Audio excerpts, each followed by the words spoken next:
Je me suis fait dire dernièrement, crime, Jimmy, ça va bien ton entreprise? Je vois plein de publications passer sur Facebook, t'es super actif. Savez-vous quoi?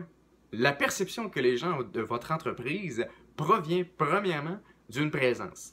Donc, pour qu'ils puissent avoir une perception de votre entreprise, il faut qu'il y ait eu une présence, il faut qu'ils vous aient vu.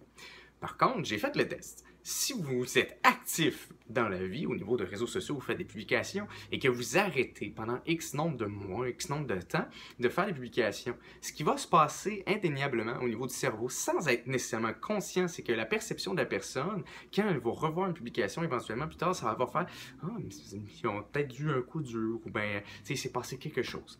Donc, la perception que les gens ont de vous est au niveau de votre présence. Aujourd'hui, ce que je vais vous parler, c'est d'être actif sur les réseaux sociaux.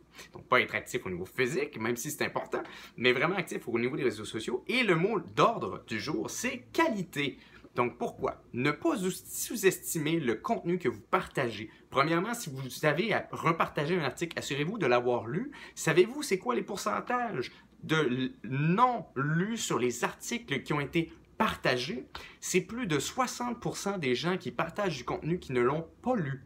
Je vais être franc avec vous, j'en fais légèrement partie, ça m'est déjà arrivé, mais je ne le fais plus.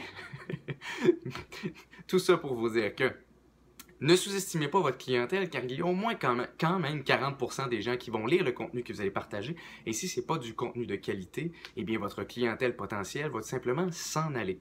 Donc, important d'être actif sur les réseaux sociaux avec du contenu de qualité. Et l'autre mot d'ordre, c'est récurrence. Soyez stable. Donc, si vous dites « je vais faire une publication par jour », eh bien, il faut tenir votre une publication par jour. Si vous dites « je vais faire une publication par semaine », il faut tenir votre une publication par semaine. Peu importe la méthode que vous allez emprunter, soyez constant dans ce que vous allez entreprendre. Bonne journée.